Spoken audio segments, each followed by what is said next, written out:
The Beavers held strong this weekend and pressed forward to continue their winning streak. But will quarterback Sean Mannion return to the field? The annual career fair starts tomorrow in the CH2M Alumni Center. Companies from across the nation will be present, so polish those resumes. And we're going to continue our report with Hayden Wilcox as he brings us into the field to see what being an archaeologist is all about. We'll have that and more on tonight's episode of the Beaver News.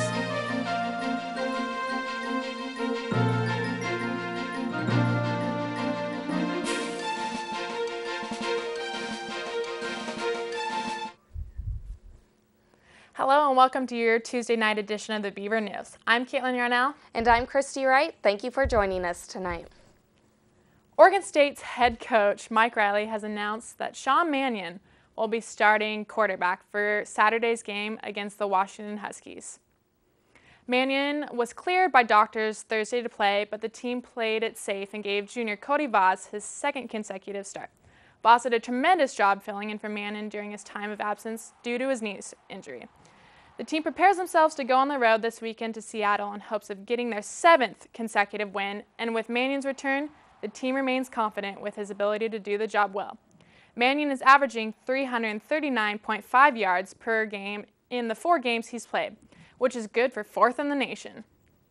With Halloween looming in the air, it's time to experience haunted houses. For the 3rd straight year, the fraternity gentlemen of Sigma Phi Epsilon and Fiji will be hosting their tear on 26th Street. On Thursday and Friday of this week, the men will be having a haunted house to raise money for the local Jackson Street Youth Shelter. Adults are $5 and children are $3. Just a reminder that the job fair will be taking place tomorrow from 11 a.m. to 4 p.m. at the CH2M Hill Alumni Center. Also, if you are interested in pursuing a career in the engineering field, the Engineering Career Fair will be taking place on Wednesday from 11 a.m. to 4 p.m. as well. Be sure to attend the career seminars and mock interviews. Real employers will be there looking for energetic students possibly pursuing a career in their field of interest. A member of Phi Delta Theta, Matt Fetting, was recently diagnosed with leukemia. Now his fraternity is raising money to help him and his family. This Philanthropy is hosting a tug-of-war contest and is accepting donations throughout the week in the quad. So don't forget to go out and support your peers. Upon the concerns expressed by many students, the student leaders on campus met with the University Athletic Department to discuss a new resolution to the problems that resulted from ticket distribution last Monday. The solution will start with 4 employees from the athletic department beginning to supervise the line around 4 a.m. the morning of ticket distribution to prevent cutting.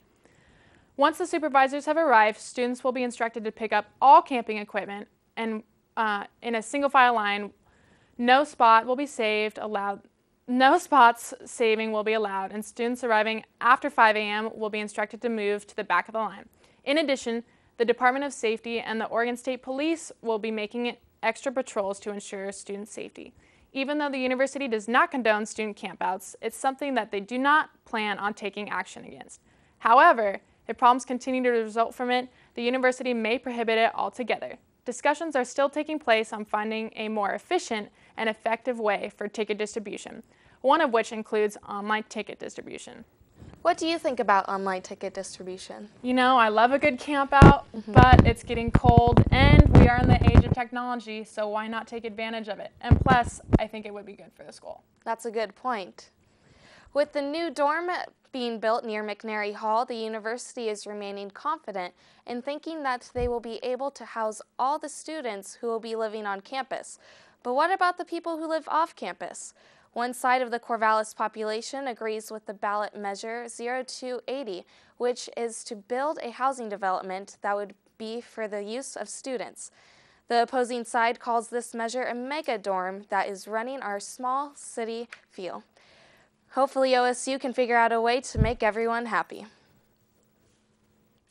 By now, most students and staff are well aware of the construction projects that have been going on since campus arrival back in September. The sounds of heavy-duty equipment ring through the campus from the early morning until the early evening. Construction projects include the new Native American Cultural Center, which will provide a multi-service learning and gathering space for the Native American students on campus. Another noticeable project going on is the construction of the new basketball practice facility. This Friday, the Benton County Fairgrounds will be hosting Fright Night, which is a concert that raises money for American Cancer Society. The lineup consists of 4 singers and DJ Ninth Wonder. The tickets are completely sold out, but it is never too late to make a donation to the society. For those of you who have your ticket, don't forget to dress up in your best Halloween costume and have a fantastic time. Many fans are now realizing that the Oregon State Beavers are bowl game eligible. Starting off the season, the Beavers said the goal was to get a bowl game. Now midway through the season, with a 6-0 winning streak, the Beavers are not looking to slam on the brakes. After 2 losing seasons, the Beavers continue to prove everyone wrong and raising the bar for competition. The team won the last 2 games against BYU and Utah without starting quarterback Sean Mannion, and even in his absence, the Beavers continued the winning streak. Today, the Beavers are sitting at number 7 in the APA poll and number 9 in the USA Today Coaches Poll. They have also claimed their rightful spot at number 8 in the BCS rankings. Let's keep rooting for more wins and a good bowl game. The women's soccer team made a big breakthrough on last Sunday's game when they scored a total of 5 goals against University of Arizona. The Arizona Wildcats have not been beaten by OSU since 2008. The women's team will end their season on the road, playing their final 3 weeks in Washington and U of O. Good luck, ladies. For those of you who have been following the show closely over the past few weeks, we've been showing reports from our own Hayden Wilcox, who has been able to get an inside look at archaeology in the field. Tonight, we're going to continue that report. Begins to come into focus.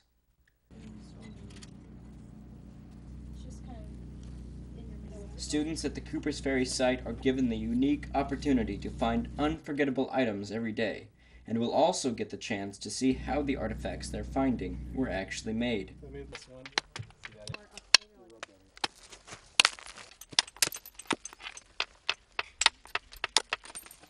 So the thickness of the piece. But making stone tools is one thing. Finding used tools that are thousands of years old is something you can't recreate.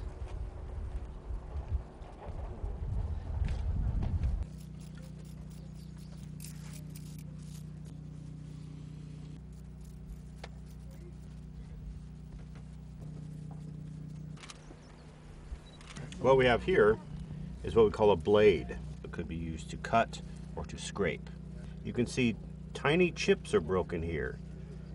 And that's the kind of thing that happens when you scrape it along an edge.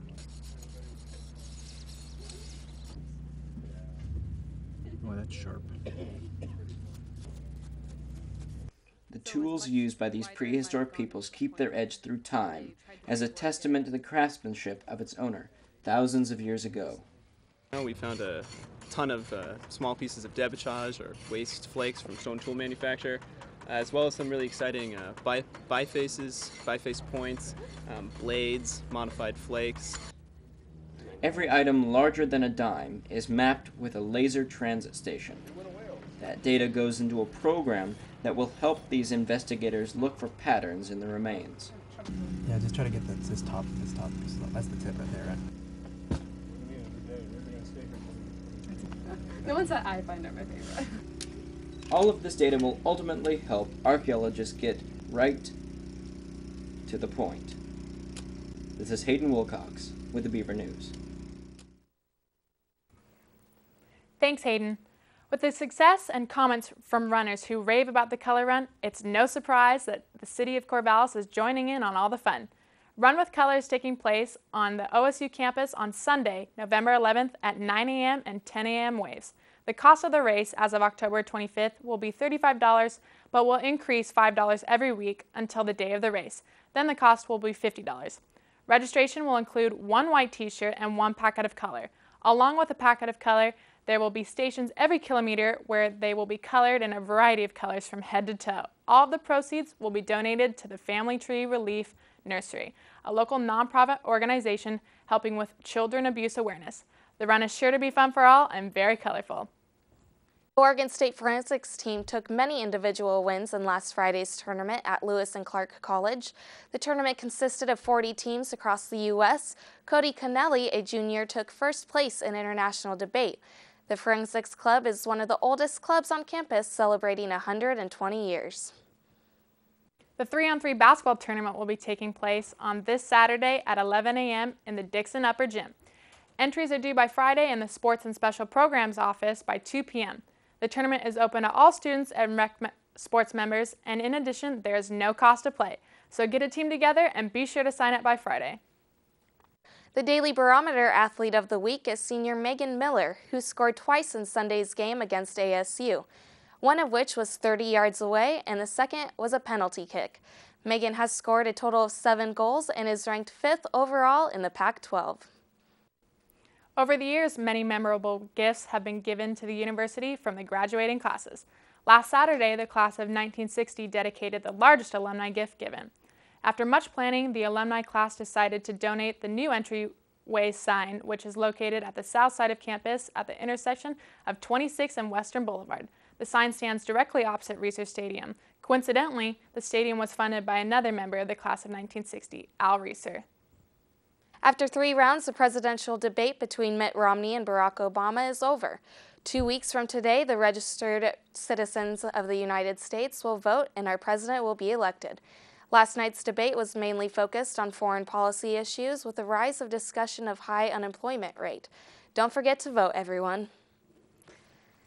Now, before we end tonight's show, we're going to take a look at this week's weather forecast.